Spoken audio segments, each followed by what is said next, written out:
Hello, dear Mrs. Banerjee. Thank you very much also for joining. It's great. Thank you. Thank you for having me here. It is 1 o'clock. I will start the webinar now.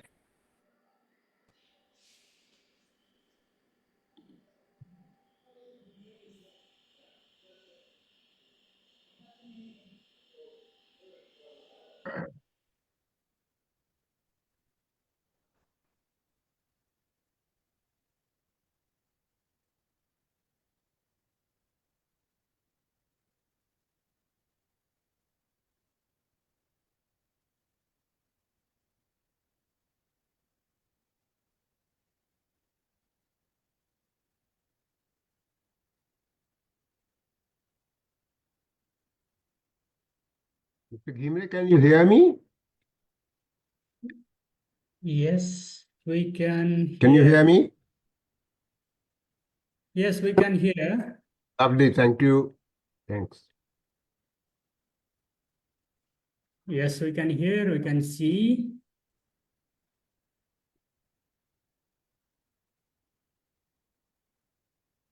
Rasil, let me know when you're on, okay? We are live now. Good afternoon, everyone. Welcome to today's webinar on India-Germany labor market and migration dynamics. This is an important topic as we look at how India's large and diverse workforce connects with Germany's needs for skilled workers. We will explore various dimensions of labor market in India and skilled labor migration to Germany. We'll also explore how circular migration and its impact on both the countries. What can be done to strengthen the cooperation between India and Germany? I'm excited about the valuable insights our speakers and the panelists will share today and looking forward to a fruitful discussion. Without further ado, let me call upon Dr. Johann Morad, Chairperson of the Indo-German Society and former Counselor General of Germany in Mumbai, for his welcome remarks.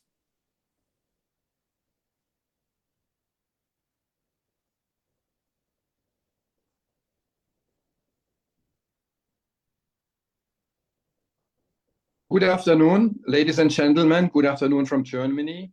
And thank you for joining today's important discussion on the topic of skilled immigration between India and Germany. As the chairperson of the German Indo Society in Germany, it's a privilege for me to partner with the Friedrich Neumann Stiftung for die Freiheit in Südasien to address this pressing and highly relevant issue. From a German perspective, as you already mentioned, skill migration offers a vital solution to our labor shortages, while at the same time fostering cultural and professional diversity. For India, it provides individuals with global exposure, access to advanced technologies, and opportunities for personal growth. This, in turn, could contribute to the country's economic and social progress. However, this exchange must be managed thoughtfully. Expectations on both sides must be realistic. Language skills, cultural adaptability, relevant professional qualifications are really, really crucial for success. Moreover, I'm happy that you mention it on your agenda. We must discuss how circular migration, where professionals move back and forth between India and Germany, can create a win-win situation for both economies. Knowledge transfer, entrepreneurial innovation, and strengthened bilateral ties are all potential outcomes of such a model. But we have to state already today that if you look to German companies in India, according to my own estimation, more than 85% are already run by Indian professionals. Most of them have been to Germany or have been in training in the German companies in other countries of Asia. This means that with a circular model, we also have to look how those who go into Germany now and might return are important source of skilled professionals for the companies who are in India already from Germany or those who want to come to India. As we explore all kinds of ideas today, I encourage all of us to think critically about how we can overcome barriers, improve the integration process, and build long-term collaboration.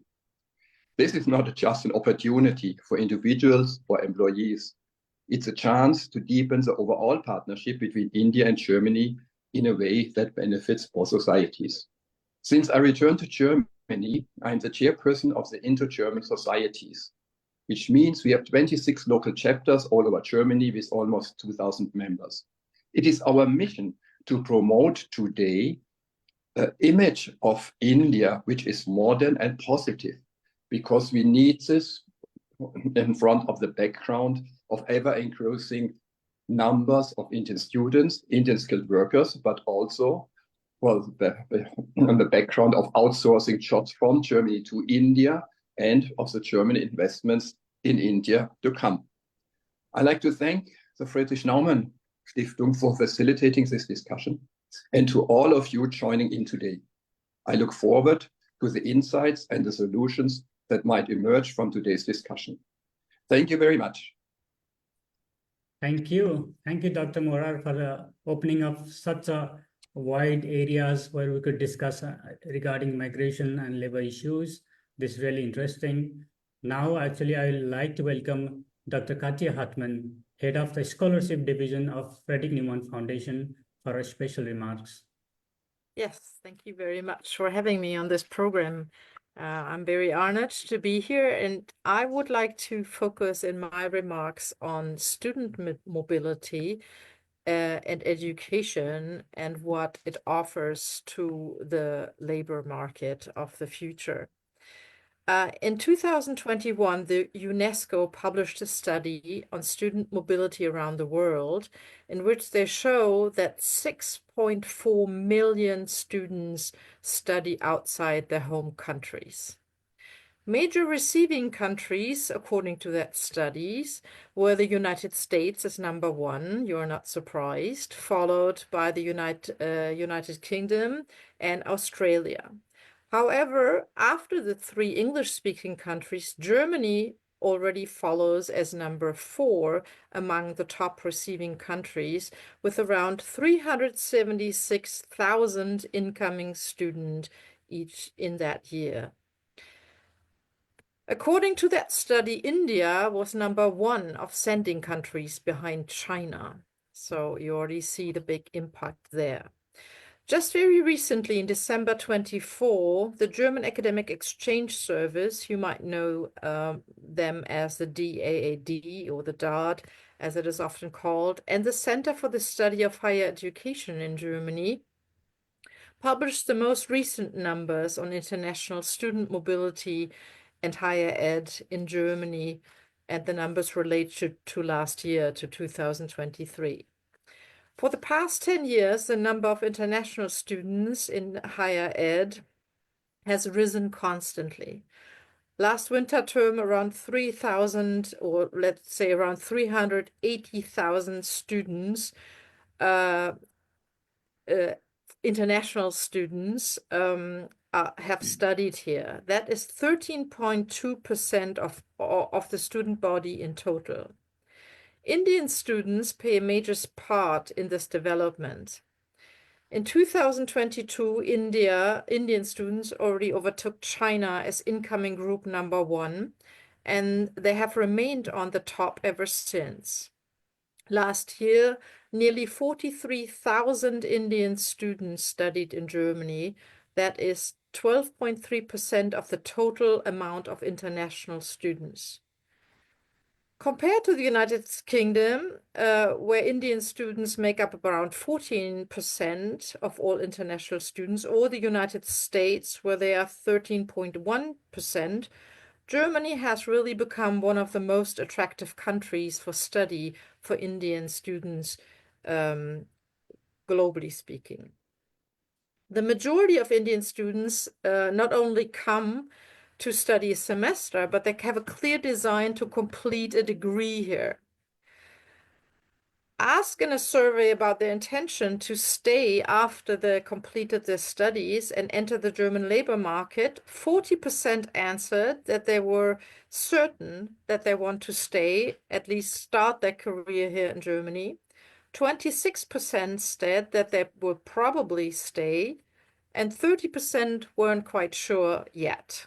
However, only 4% said no, that they certainly will not stay in Germany. But you see, the majority of students who come in, complete their studies here, have an idea of staying after they completed their degrees. If you look on the other side of the migration, the student mobility at least, German students go far less to Indian institutions than what I've just talked about. The majority of those students are in fixed programs where they stay for a period of time, but only very small numbers really complete degrees. So at the moment, at least in higher ed, we still see a one-way street, very much so. But based on the current developments in regard to Indian students, and they're just sheer numbers of them here in Germany, I think that suggests the base is laid for many to enter the German labor market, at least, if they have the chance and are willing to do so. Just a last remark, what role does the Naumann Foundation play in there?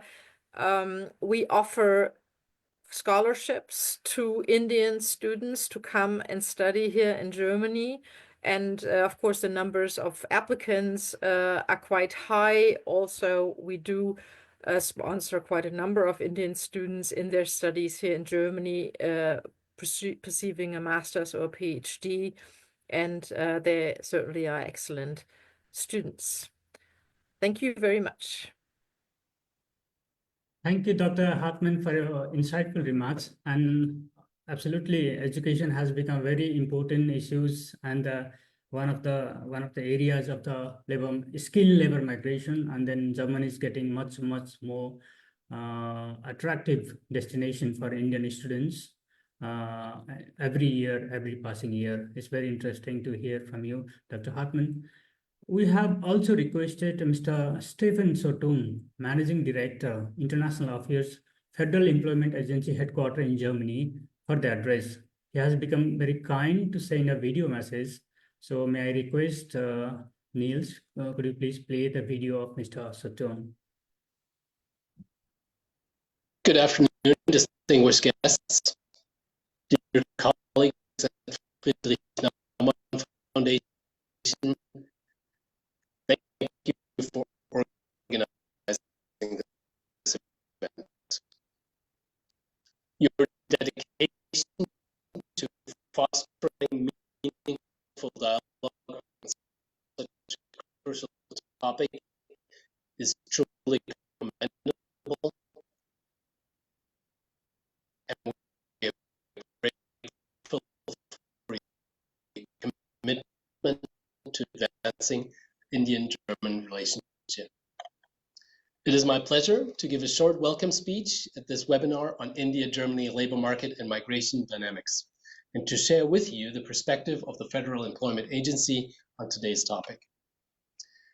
As we all know, the labor markets and migration dynamics between India and Germany have evolved significantly over the last years. From skilled professionals and students to the growing trend of business and academic exchange, the bilateral cooperation between our two nations has laid the foundations for a thriving relationship. Germany, as one of the largest economies in Europe, has recognized the value of India's young, dynamic workforce and the potential it holds in shaping global trends. In recent years, Germany has increasingly turned to India to meet the demands of its labor market, especially in sectors such as IT, engineering, healthcare, and research. Here are some impressive figures. Employment of people from India subject to Social Security contributions increased more than fivefold between 2015 and 2024.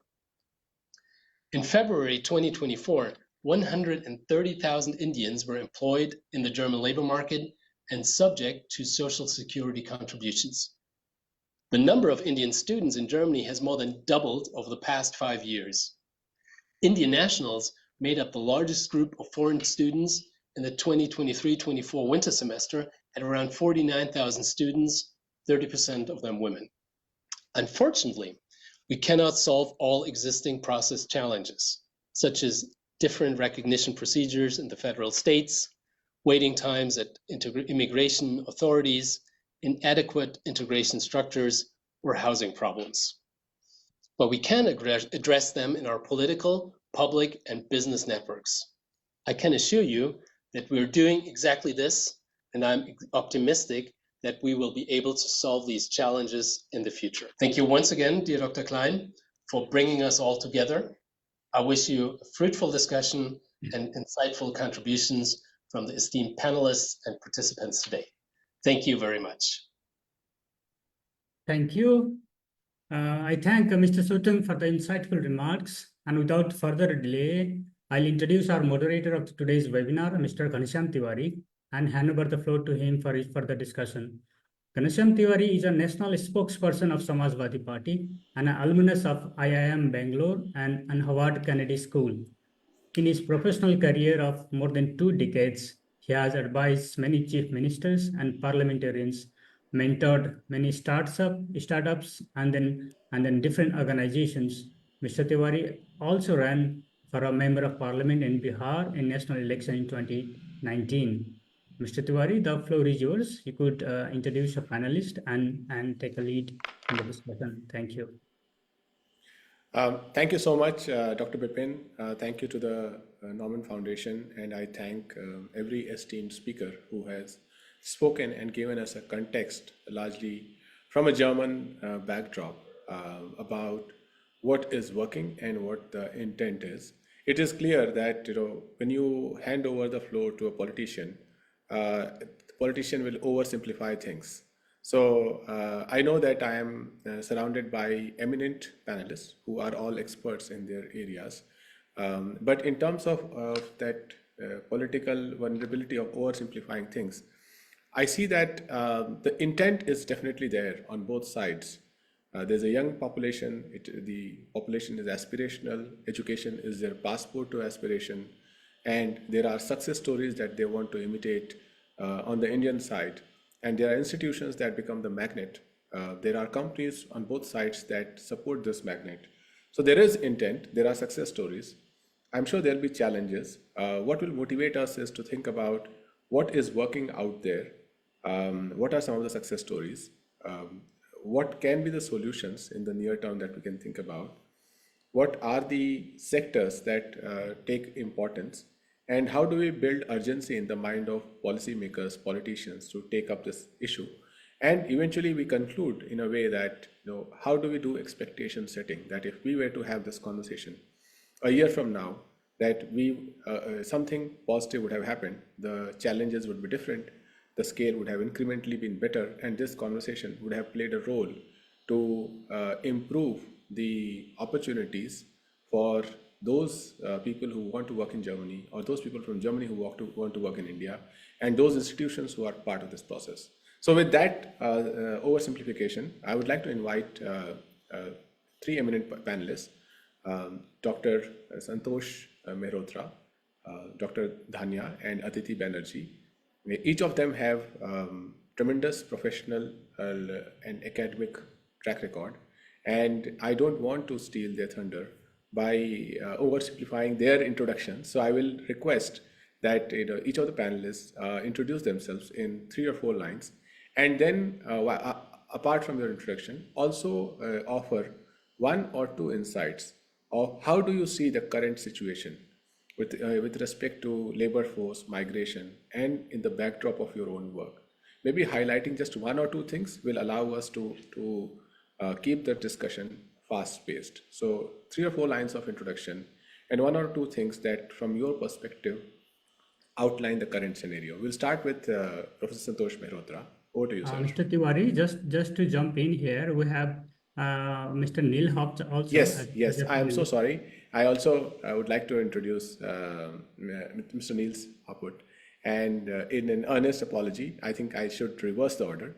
I would have, I would rather invite Niels to introduce himself and share his perspective, and then we'll go to Professor Santosh Mehrotra. Again, apologies for missing you in the introduction. So should I start? Okay, yeah. So thank you for the invitation. My name is Niels Haupt. I'm head of corporate communication of Hapag-Lloyd, which is Germany's biggest container shipping line, the fifth largest in the world. Most of our employees are located in India, which might be surprising. So more than 3,000 of all in all 16,000 employees are in India, in Mumbai and in Chennai. We have in Hamburg here roughly 1,500 employees. More than 100 of them have Indian descent. We have very good experiences with Indian workers, and it's not, as you might think, only IT people. It's people working all over the company in administrative jobs, in sales jobs, trade management, or also in IT. The big advantage, of course, which we are having is that we pay pretty good salaries. We, to 90%, we employ academics, and we have the chance to engage with agencies. One agency taking care of all the paperwork Indian people might need here in Germany. Second agency taking care of housing, kindergarten, and all the infrastructure you will need. So when people move here and leave the aircraft and arrive in Hamburg, everything is done. They know where they have to go. Second big advantage we are having is no German needed. So we are a pure English-speaking company. The only disadvantage we are seeing at the moment, and this is also because there is some disappointment with Indian workers we are having here, when it comes to partners or spouses, you know, the first thing they get to know is, oh, first you have to learn German, which is, everybody knows that, a very difficult language. So people bring their partners who might be doctors or physicists or whatever, and it's very difficult for them first to start here because there's no company taking care of them, whilst we are taking care, of course, of our employees. And there's a lot of waiting time to get you know, information, lots of waiting time to get the classes in German, lots of waiting time to get in touch with relevant authorities, institutions to find a job. So this is the other side of the coin where we are fighting a little bit, but where we can hardly help. So that's why we see sometimes that because if the partner is not happy, you know, the employee is not happy as well, and then they move on probably to Dubai, which then is the second choice. So I would leave it with that as a kind of impression. With our experiences, our experience are very good, and the feedback we get from our Indian workers is also extremely good, that they feel they are taken care of. Thank you. Thank you, Niels. I think it is phenomenal that there are 16,000 employees, and I'm sure that there is a lot of institutional learning that exists in how some of these employees succeed in a German company, both on the Indian side, on the German side, and also I think there is a good measurement of the challenge. I can say, you know, even in a business school where I studied, for example, at Kellogg or at Harvard, there were JV clubs, the clubs that were dedicated to spouses, partners, such that, you know, they will have a comfortable time while their partner is studying at a business school. So I think whether it is the United States or UK, there are certain institutional structures that are built in already to support the partners as they come in. I think more on that later. One question for you, which when we come to solutions, is that have you come across models where German companies or institutions that get a number of people from India to work with, is there a collaborative that is there, is a collective that is there, that they are pooling together their institutional knowledge and putting out some kind of an open source course, open source support system out there for anyone else to benefit from? Because I think it is the collective that can potentially benefit a lot more people than individual companies working in silos. So that's on the solution side when we come to it. Going over to Professor Santosh Mehrotra. Over to you, sir. Thank you very much indeed, Ghansham. Can you hear me? Okay. Hello to Dhanya and Ghansham and Aditi and Niels. Pleasure to see you guys. you know, this is interesting. India has mobility agreements with 15 countries, as of now, I understand. But I hear that the one country with which there's been massive traction is Germany. I mean, apparently Germany is leading the pack. Though the head start really was held by Japan, and there is still an agreement there, and then you know trailing behind, not far too far behind. I understand it now increasingly Russia. So which is all very good news. So I mean, the fact that things are really moving in respect of Germany. Let me just make 2 or 3 very quick points.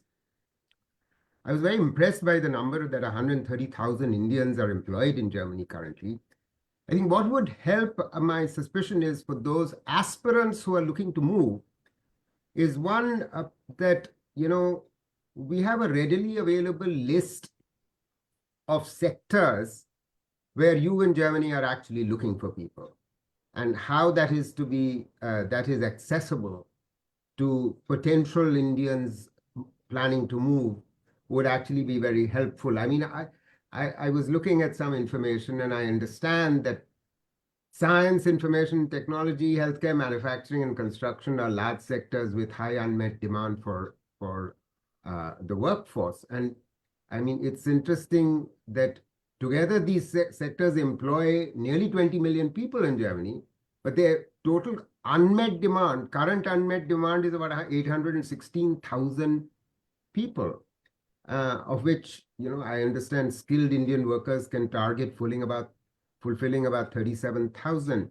So it will be good if young people here know better and more easily, and the private sector enables this kind of information to be made available. The second point I wanted to emphasize is this, that one of you mentioned language.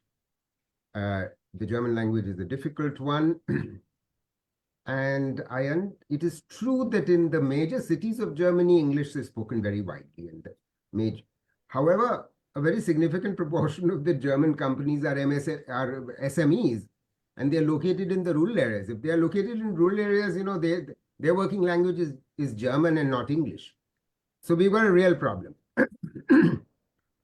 So if that's the case, then the young people here need to be prepared for language training in advance. I know that companies which are in this business are actually helping them in this area, and I know that they are required to do some language training once they arrive. The young workers arrive there. Yet, you know, German assistance could be scaled up in respect of language training. My last point, and I'll stop now, is really a question addressed to our German colleagues, which they could help us understand. I mean, I understand that there have been reforms in the Skilled Immigration Act in 2023. What is the nature of that? And perhaps Niels can walk us through that, because they are quite complicated for Indians to understand. Let me stop there, and perhaps we can come back later. Thank you. Thank you, Dr. Santosh Mehrotra. Dr. Mehrotra is a regular participant in television debates that focus on logic and data, and on national and international topics.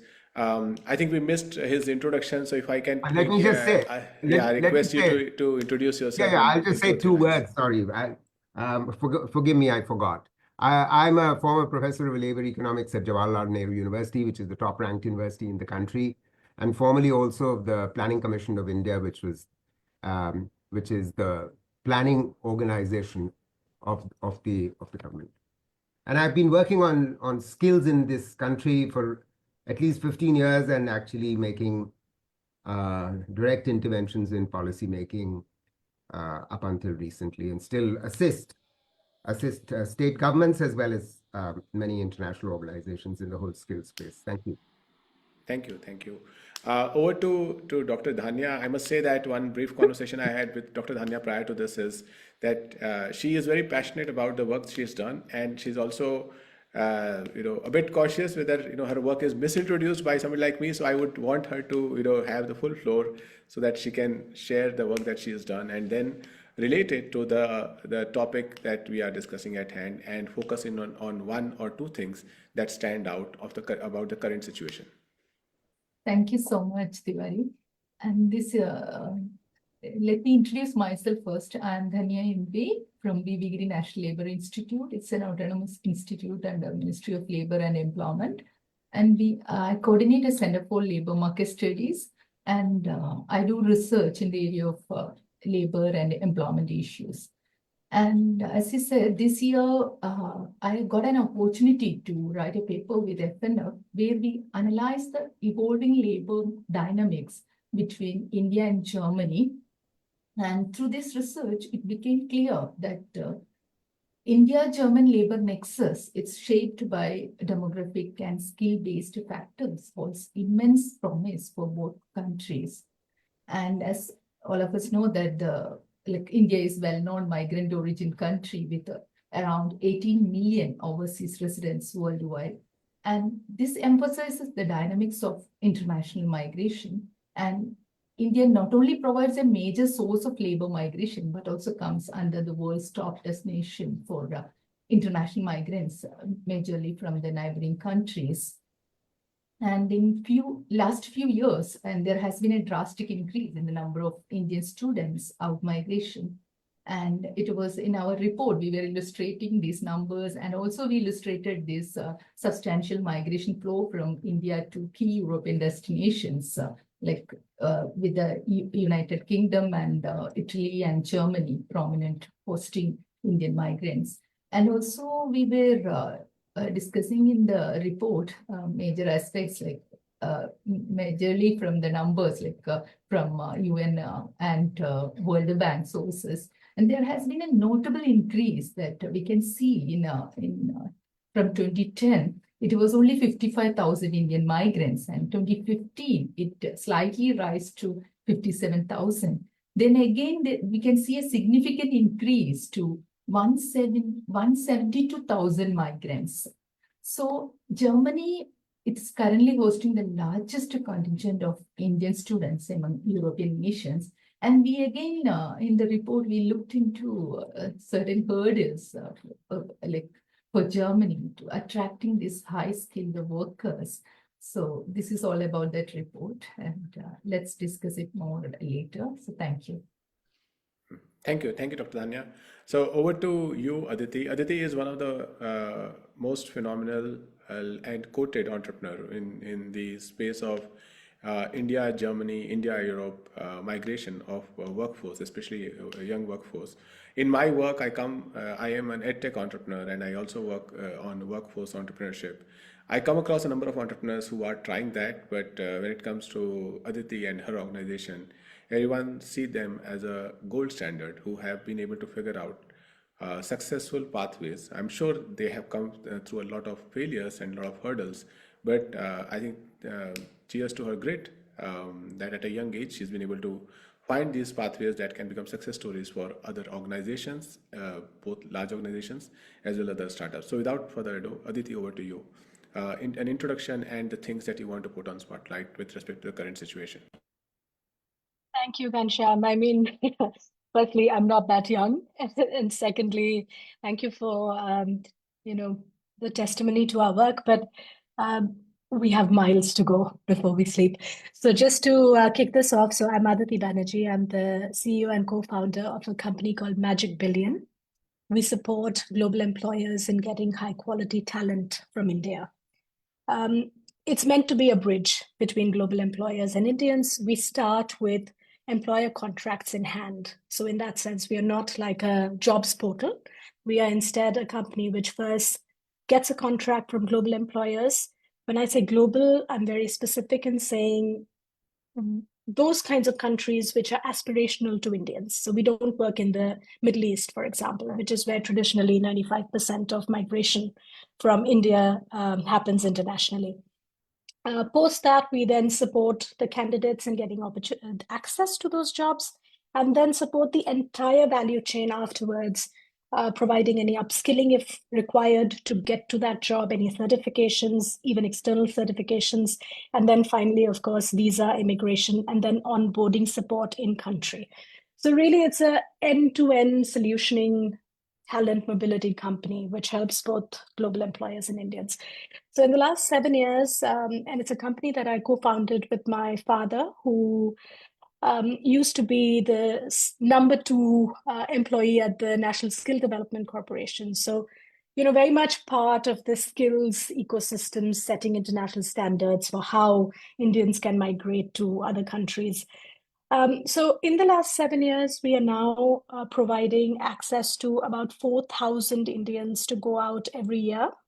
So it's scaled, which also, I think, speaks to a lot of the data which has been spoken of here, in terms of India and Indians moving out internationally, only talking about jobs here. And within that 4,000, about 800 is just to Germany. So Germany is a very important market for us. It's a fourth of our entire portfolio. Now, we started working in 2019 in Germany, and of that 800, about 50% are for Ausbildung, which is apprenticeship programs in Germany. And the rest of it is for skilled professionals, all kinds of sectors, from nursing to truck drivers, bus drivers, to hospitality specialists, etc. I think what it really shows, Magic Billions growth has also been the emphasis that Germany has put and India has put on this labor mobility, which is what Dr. Mehrotra was talking about. Out of the 15 talent mobility agreements, this one in particular has really been pushed forward a lot. And somehow, serendipitously, we were bang in the middle of it. So now we have also set up a German company. The demand was so high in Germany from employers. And also, I must say that 90% of the demand in Germany comes from the SME segment, which is called the Mittelstand. It's really the backbone of the German economy. And 90% of the demand for talent comes from that SME segment. And sitting in India, operating an Indian company doesn't support that. With that in mind, we then set up a German GmbH company here in Freiburg, where I am at the moment. And that really is adding a lot of confidence to the German employers, because now they feel the comfort of having a German company being able to facilitate talent mobility from India. So I just want to leave with this section with 3 quick points, which I hope we will discuss going forward in this. If I were to talk about 3 areas where much work is required, and we are definitely trying to learn a lot and therefore push the standards. First is language. Can't run away from it. In Germany, you cannot run away from it. So different standards for different kinds of roles, but for apprenticeships, you have to have a B1, which is an intermediate level of German.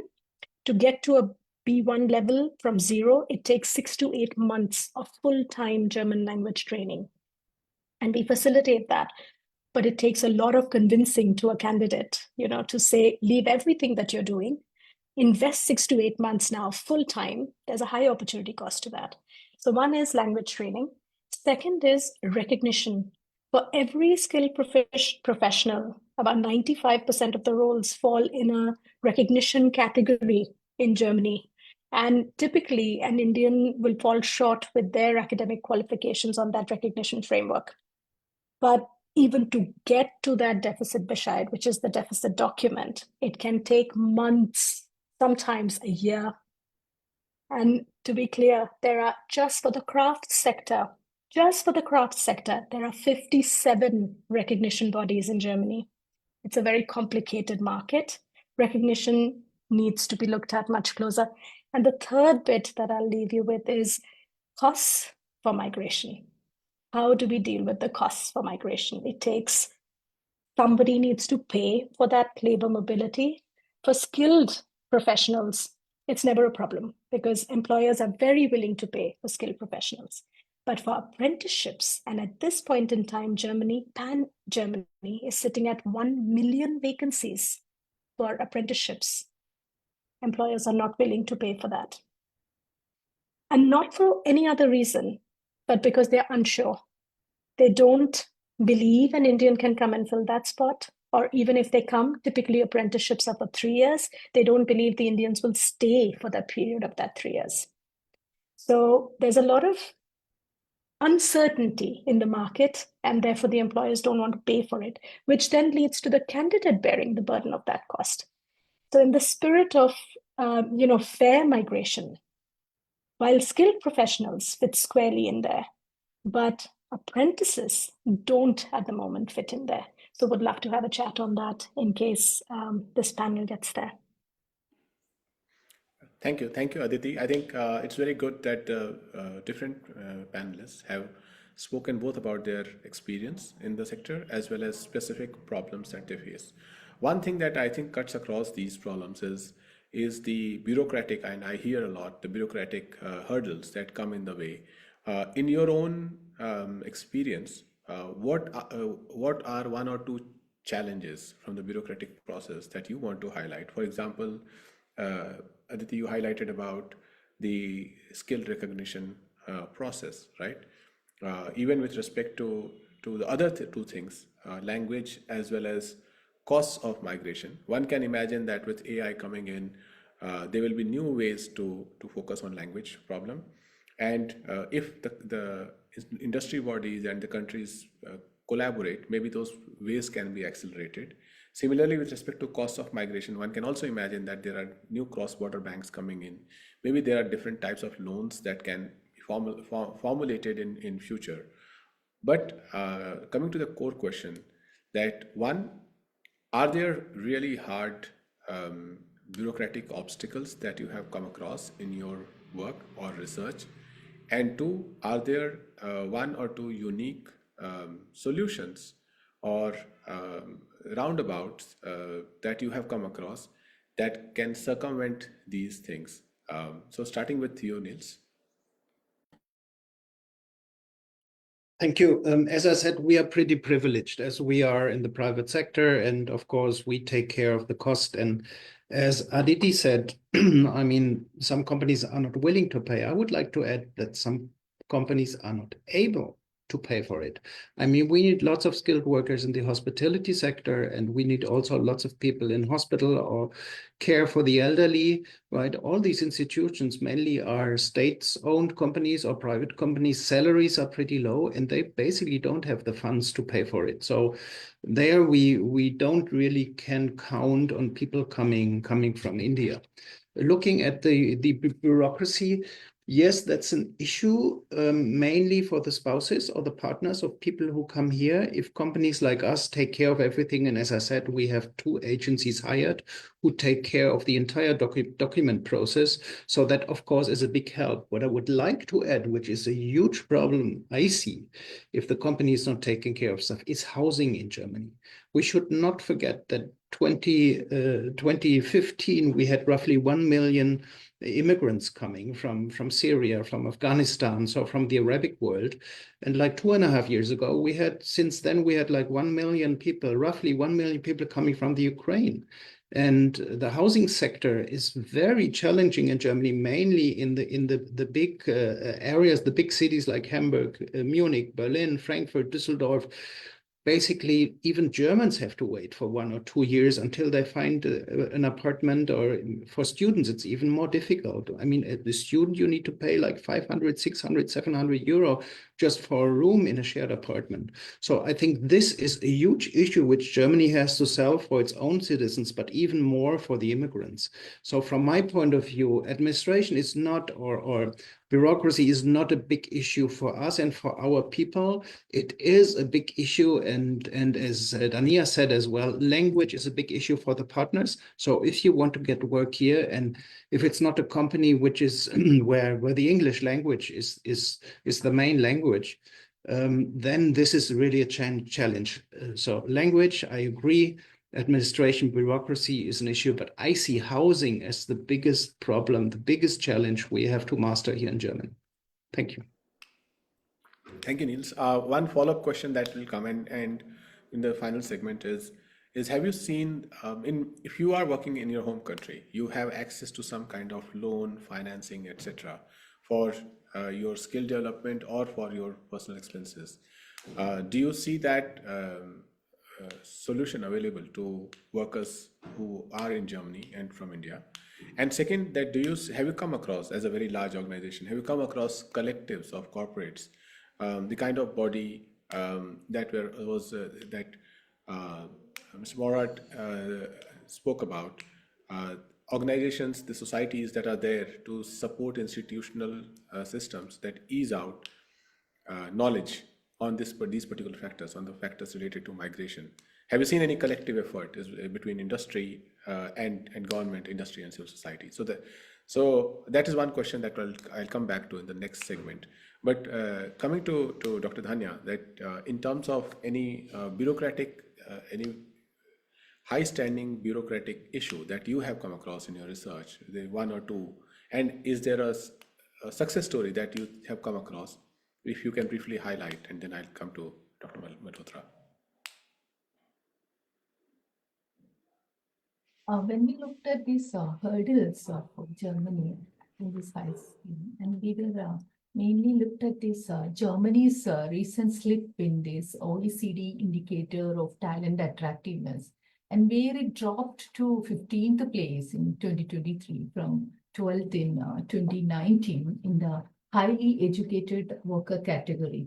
And the countries like the New Zealand and Sweden, Australia, and Canada also have now surpassed Germany in attracting the proficient workforce. So even the Germany ranks 13th in promoting this entrepreneurship and 12th in fostering startup ecosystem. And however, it holds a strong second place in attracting university students. And in contrast, Anglo-Indian nations like US and UK and Australia and Canada, this draws many highly skilled workers from India due to their English-speaking environments.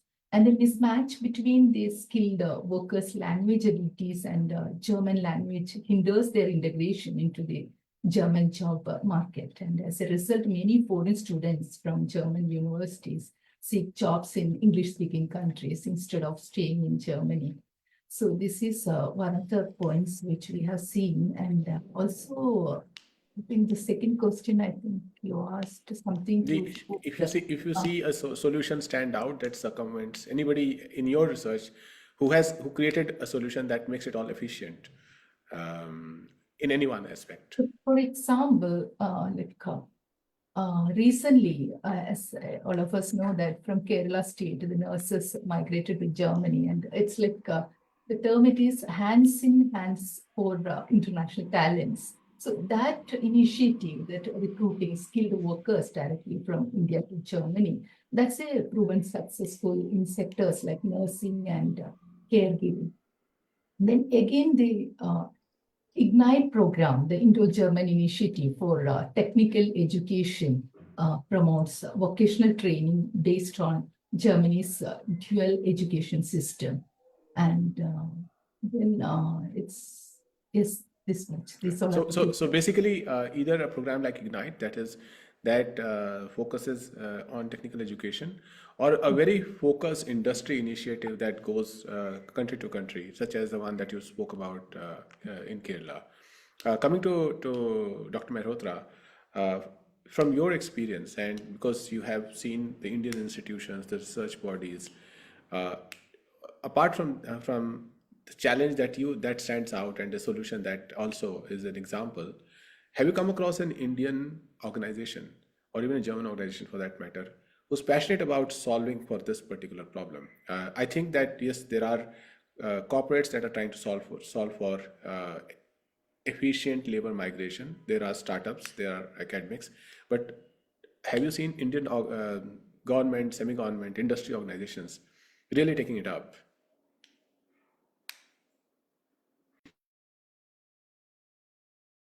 Give me a second. Sorry, I was not unmuted. So as far as success story is concerned, my understanding is that there is a agreement between Kerala state government and Germany, which is specifically about nursing staff. Now there's a shortage, obviously, of nursing staff in Germany. And apparently this Kerala state government agreement is working very well for the workers, for Kerala people, and for Germany. So I think I mean, I don't know a great deal about it. Maybe Dhanya, since you work in this space, you are from Kerala, correct me if I'm wrong, then, you know, you may want to sort of actually explore this. But let me make two other points, Ghanshyam, if I might, following up on the issues, very Sure. pertinent issues that Aditi raised, and because I have some thoughts on this. The first issue that Aditi raised was the cost of young people to learn the language.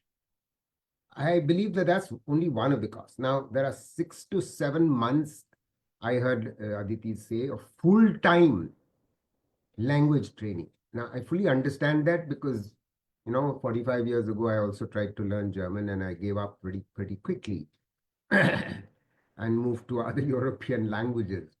Which came much more easily to me. However, never mind that. The point here really here is, which is a very important reason why I was emphasizing what the Germans could do. Your various foundations and your various education-related institutions which function in India, they could do much more in the space of language. The second issue, which I think I heard, was this issue of housing, which Niels raised. Now, appropriately so, housing for workers. Now, my understanding is, correct me if I'm wrong, Niels, that you have the largest number of immigrant workers in Germany are Syrian workers, a very large number. And I presume that number is only going to grow after what has recently happened, which we don't need to talk about. Now, the issue is your housing problem is actually only going to worsen. My suspicion is. So there is no alternative for the state to act, but for the state to act. By state, I mean your federal state, your provincial government, as well as your local governments. I mean, how you go about it is a matter of, internal dialogue, which of course I'm not going to say very much about, but there is a job for the three levels of government. However, let me return to the cost on the Indian side and some responsibilities of the Indian state here. On the cost of the language training, partly could be reduced by more German institutes opening up. But, on the loans issue, the loan suggestion that came from Ghanshyam, the problem with loans, Ghanshyam, is the following. For these young people, suppose they were to take the risk of actually putting out their money for learning the language. There's the uncertainty that they will actually be selected to go. So is it worth their while? And you see, that's why the cost is an important dimension that, we will need to somehow resolve. My final point is also something that was raised, I think I heard it either from Niels or from Aditi or from both, which is that of the qualifications and the equivalence of the qualifications. The equivalence of the qualifications is the tickliest issue in international migration and has been a long-standing problem which has been a bottleneck preventing much greater international migration, which puts the responsibility, I believe, to a much greater extent upon the Indian state to get its act together on the whole area of recognition of prior learning. And I don't think there's been either conceptual work done on this in our country. I have just written a paper, just finished it with two senior colleagues who I've worked with earlier, Professor Mehrotra of the Central Institute of Vocational Education, who Aditi's father, Basab, would remember as a colleague of ours when we worked on the National Skills Qualification Framework, but more, and also Anita Sharma, formerly of GIZ. Now, the point is that Indian government hasn't really got its act together on the recognition of prior learning. We have to get our act together, and if we did, and put that put a system of, I'm assuming that everyone here knows what recognition of prior learning is, so we don't have the time to go into that. There is a responsibility on the Indian government side, but there is also a responsibility, I think, on some dialogue taking place between perhaps governments with private sector coming in. Now, I heard on both sides, private sector. I mean, I remember Aditi coming and saying 47. Did you say, Aditi, 47 types of qualification? 57. Yeah, so there you are, 57. I mean, that's tough. That's tough for anyone. But nevertheless, the point is we've got to get our act together, and the two parties need to be talking to each other much more. Thank you. Sure. Thank you. So I know, Niels, you have to leave. So quickly coming to you for a concluding comment. And with one question that you can answer. As a very large organization, if there is more ambition to have more workers, or there is a issue that you want to get resolved, who among the policymakers, whether it's a politician, whether it's a bureaucrat, whether it's on the Indian side or the German side, have you seen the most relevant solutions coming from, or at least more empathy coming from, to work by your side to solve for this? Well, I would see a lot of professionalism on the Indian side. I wouldn't have anything to complain of. Looking at the German side, we need more flexibility in the embassies and the consulates with getting the visa. This is taking too much time. Then, as Santosh just said, yes, there is lots of obligation we need from the federal government, but also from regional governments in terms of bureaucracy, administration, and especially for housing. I see that the need for Indian workers will increase, because we see that they have not only a very good reputation, but they have a very high ambition. They easily adapt to German culture here. I have some personal experience here in the building with my Indian co-workers, and they very much melt into the German or the international workforce here. And I don't see any big cultural integration issues. The big issues I see is the willingness of the federal and the regional governments to invest in housing and to invest in, making bureaucracy less and helping faster and easier to people to integrate here in the German society. Sorry that I have to leave, but I have my next call coming. Thank you very much. It was a pleasure to talk to you guys.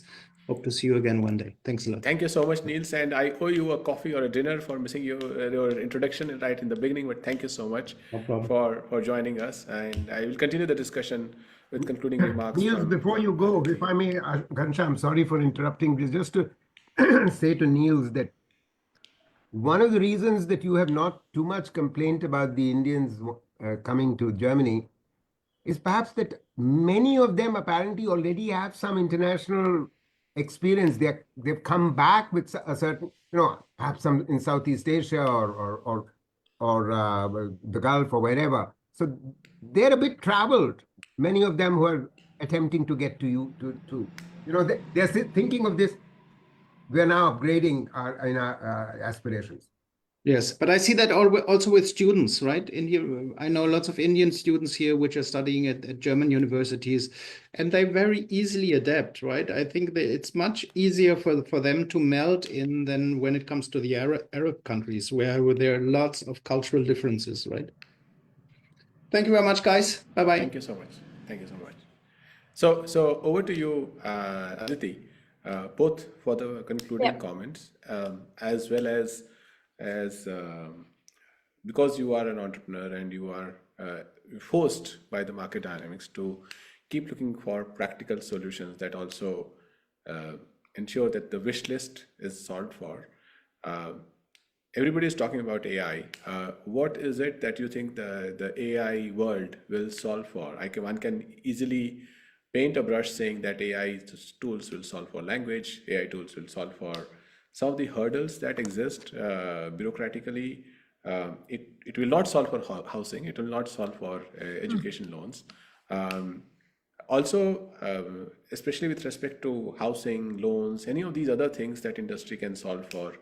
That question that I asked to Niels, that as you grew from 0 to 4,000, who were the more valuable voices, support systems that you found between India or Germany in this mission?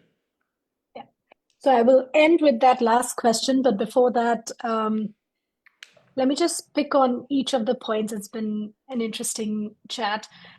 On the language front, I think a solution here is in doing more language training once in Germany.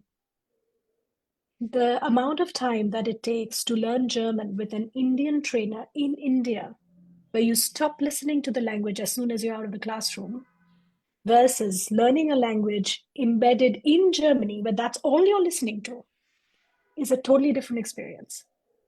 So if we can reduce the requirements in India and then have more immersive German language once in Germany, I think that could reduce that opportunity cost for the candidate who has to do full-time German language training in India. That's one. It also solves for things like accent recognition. I mean, we have so many candidates who clear their Goethe in India and then they reach there and just don't understand what's going on because they don't understand the accents. It's different in different parts of Germany. So one could be on the language front to have more immersive language training in Germany. We are definitely looking at working with German language institutes in Germany to facilitate that as Magic Billion. That's one.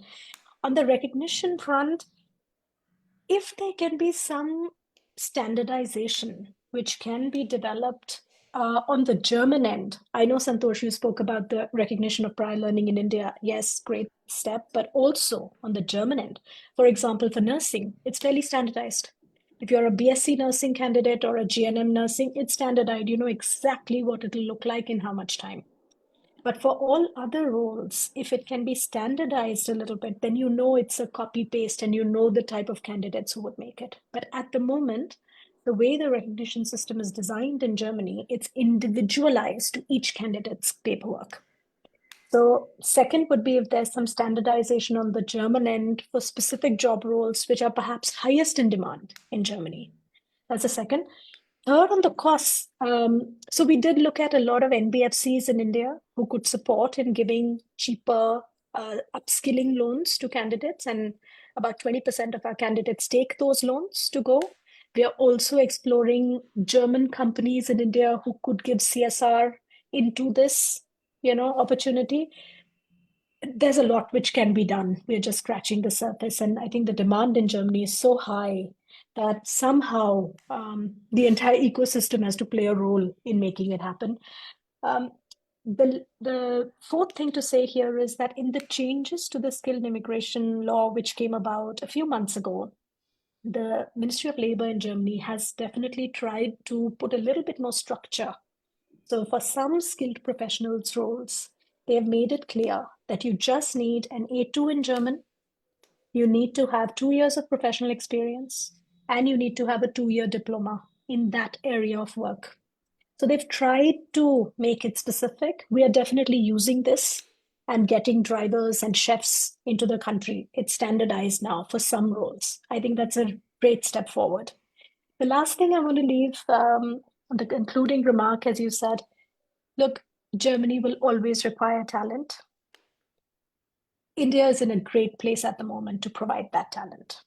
We have this entire group of youth in India who are not the people who are the brain drain kind of folks. These are the hardworking folks in second, 3-tier, 4-tier towns of India. They're hardworking people who can really become part of that Mittelstand, the backbone of Germany. These are the people where we need to make that mobility corridor for them. We are not talking, at least as Magic Billion, we are not talking about the ones going to universities. We're talking about the ones doing their 2-year ITIs in India. They are the right people to go and work hard in the shops and in the shop floors of Germany and earn 10x the income that they are earning in India. And they'll never go beyond that in India, given the competitive landscape in India. So I would say there are many parties at the moment trying to really move the needle.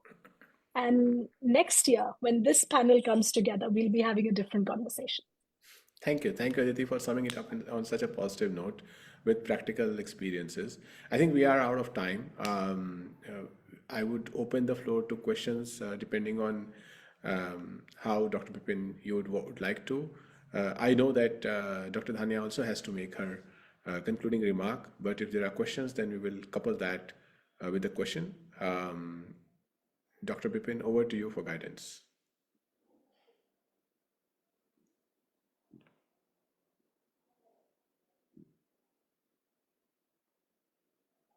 Okay, so maybe it'll take time for Dr. Bipin to revert. So I think with respect to concluding thoughts, what I'll do is I'll request concluding thought from Dr. Dhania, and then with that we'll possibly conclude the panel. And as Dr. Dhania speaks, if there are questions somebody wants me to pose, I don't know how much time is left. Maybe I can take one question. I have gone through the list of questions in the chat. I've tried to mix some of them with what I have asked, which could have been quickly answered. But over to you, Dr. Dhania, for the concluding remark.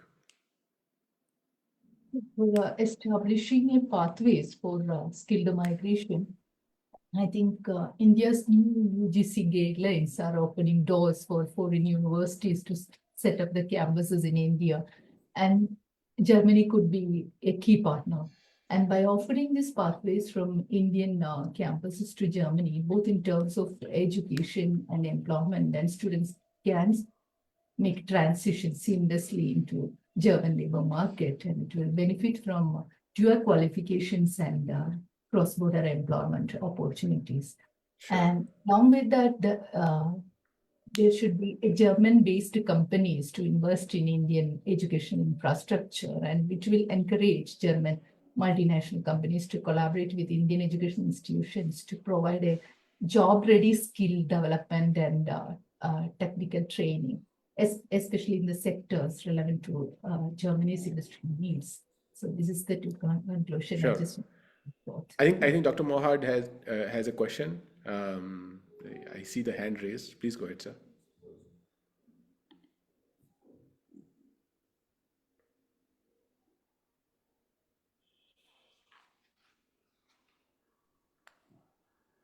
Jürgen Morhard, the floor is yours, sir.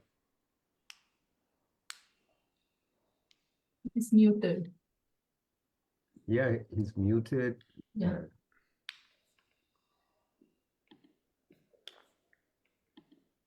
I totally jump in with one of my questions. I see quite a lot of activities in this market, as you excellently described. But I also see some, let me put it like, obscure structures in the market. So especially agencies, whatever, who are making really a good of extra money of getting appointments with Goethe Institute, with the embassies, and so on and so on. What are your practical views on that, and what must we do in order to avoid these obscure structures?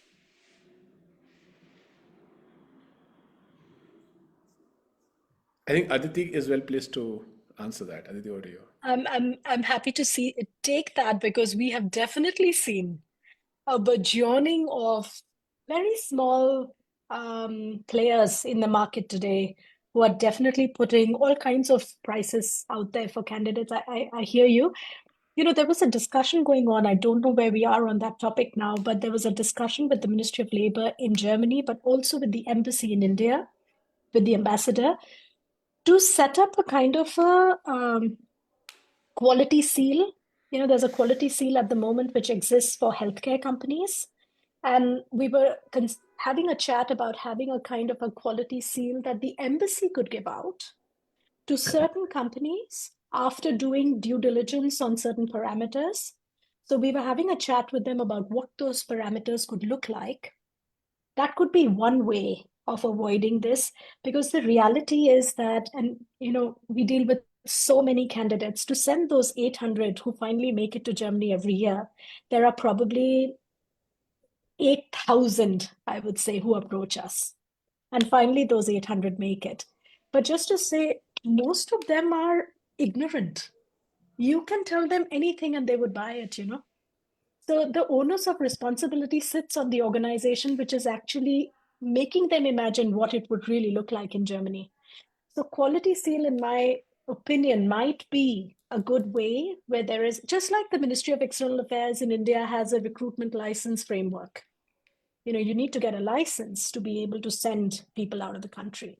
There's a certain annual maintenance of that. You need to adhere to certain standards, protocol.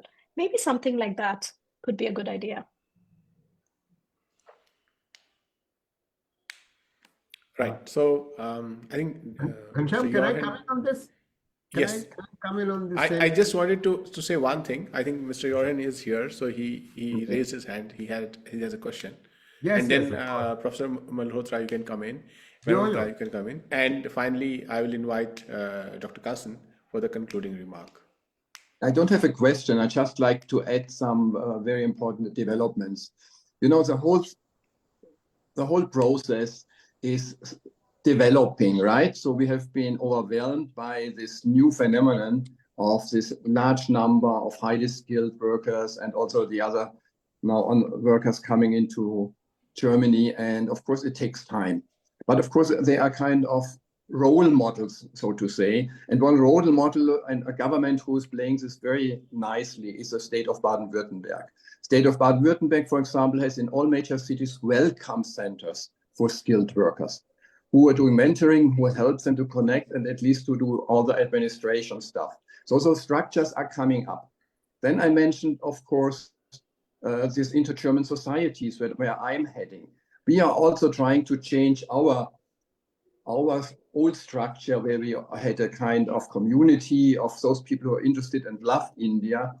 First of all, to be more outward oriented. So we want to inform local decision makers and the public and the media about India in a very positive and modern way in order to understand and how to handle this new group of immigrants and the importance of India. And secondly, our societies are also opened up also for newcomers because they provide a home in a foreign country in a way, celebrating Diwali and all other kind of festivities. And what was also mentioned, and we also learned about the need, for example, for foreign spouses, for Indian spouses. Also what we do, we call it German Stammtisch, and we offer now special events in some cities, which is coming up also for the spouse to take care of them because they also need to kind of employment and appreciation. This is coming slowly. And what I see very, very happily is that those best practices are spreading in Germany. This is really, which is really moving on. And I'm very confident that we will see another and a better infrastructure for the whole Indian immigration on those groups next year. And somebody mentioned it, when we will talk next year, things will look like differently. And also on the creative side, also State of Baden-Württemberg created their own new agency only for skilled workers to handle their all kind of work permits and visa issues, residence issues, and so on, right? By bypassing the traditional administrative channels. I think there's a lot of movement, and if you look closely in Germany, there is almost every week 2 or 3 events dealing with those. That's heartening to hear. I think it's one of those conversations where really tough problems are being discussed at scale, but no one is talking about AI. So that's that. Otherwise, everywhere else I go, I think all tough problems are now delegated to AI. Professor Malhotra, you want to come in, and then I would invite right after Dr. Carson Right. for the closing remarks. I was actually encouraged to respond to Dr. Klein's question, and I have been reinforced in my thoughts that I was about to offer by Jürgen, in fact, what Jürgen has just said. So what was going through my mind is the following. You see, you're a federal country, we are a federal country. Remember that, we are a vast country, and there are parts of this country where you will find more candidates for your unmet need, because your unmet demand for workers from abroad is, if my numbers are correct, 816,000, and for skilled workers is 37,000. Now, if you were to go south of India, and begin to talk to our state governments, don't just talk to the agencies located in Delhi or the Union Government of India in Delhi. It might be easier for your states. I'm forgetting what you call them, but anyway, your states to actually have establish agreements, so that in which case you would also get over the kind of problem that Dr. Klein was talking about, because you would go straight to the state governments. Yeah, back to you. Can I just have a very short? Yes, please. It's also very encouraging, very rightly said, but although this is starting, there is an agreement also on the labor issue between Maharashtra and the state of Baden-Württemberg. Tamil Nadu was in Germany with a delegation looking also for its partner state. And I just recently also met with the chief minister of Madhya Pradesh. And as you said, that is a right way to do, to link up the federal states on a lower level, which can make things happen much faster and easier. And it's coming. It's coming. Right. Well, on that positive note, over to you, Dr. Klein. Yeah, thank you very much to all of you, our dear panelists. I'm very happy to meet you soon in India or in Germany, in Europe or in South Asia. It was clearly showing that that is an issue which needs broader discussion, needs broader and more perspectives. And we as Humboldt Friedrich Naumann Foundation, we will definitely continue on these courses. Let me just point out 4 little points. Number one, I find it extremely interesting and very relevant that political people are meeting each other. So that is really necessary for the further decision-making process.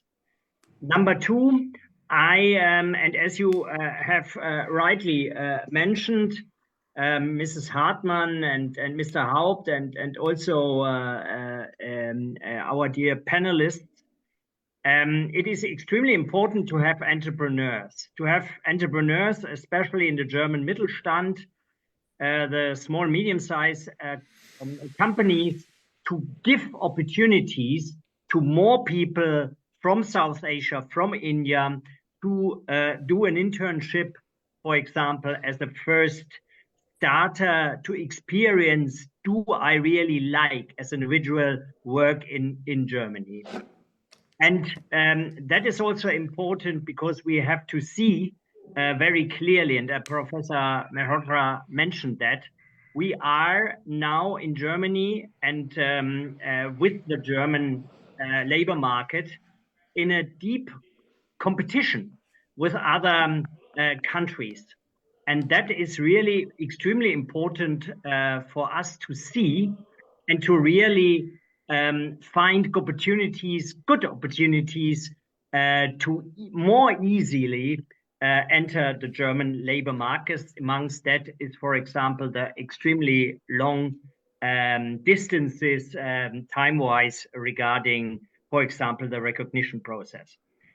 Number three, I find it extremely relevant as well that we have positive storytellers like journalists and so on. And that is Dr. Mohrhardt from the Deutsch-Indische Gesellschaft clearly said it is extremely important that we have to find as early as possible possibilities where people, especially students, interact with each other. And it is great to see that, for example, Deutsch-Indische Gesellschaft has started an initiative exactly to foster the opportunities for school people, for students, to interact more closely with each other.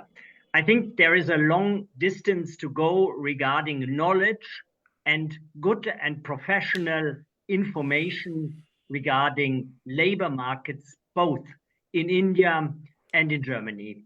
And there again comes the Bundesagentur für Arbeit in place. They are the professional providers for information, and it is good that there is also a lot of initiative from the international department there to really inform people who are intending to go and work for us or study for a certain distance in Germany.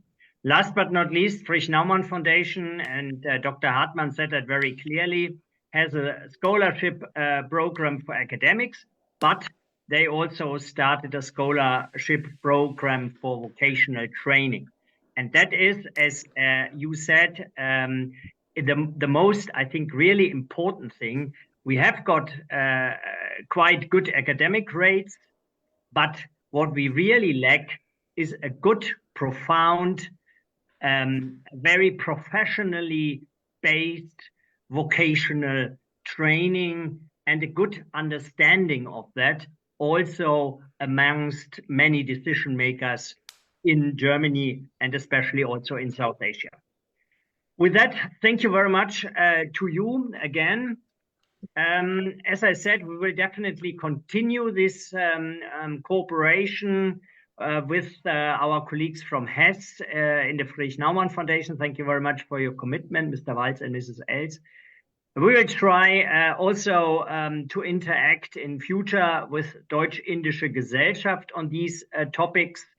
We will have on 26th of June during the so-called Hamburg India Week, a initiative on skilled labor force exchange going on there. So that would be also a good opportunity to invite some stakeholders from India also to Hamburg. And we will do that. And we will, of course, also continue with these kind of webinars. Again, thank you very much, distinguished panelists. Thanks to our audience. Please check on social media regarding our upcoming other events. And please give us comments on what you have seen. That is extremely important for the standards and the quality of our work within Friedrich-Naumann Foundation. Again, thank you very much, Mr. Dr. Mohrhardt, for the cooperation. As always, with Deutsch-Indische Gesellschaft, thanks to the colleagues from the Bundesagentur für Arbeit for their great initiatives, also especially in the practical work. Thanks to the colleagues from Friedrich-Naumann Foundation, dear Bipin, Mr. Chavla, dear Tashi, thank you very much for that. And with that, I say thank you very much. That will be the last webinar this year. I wish you a very nice upcoming Christmas time. And of course, I also convey our best greetings for the season and a very happy, professional and good life with all your initiatives. Thank you very much. And Thank you. Namaste.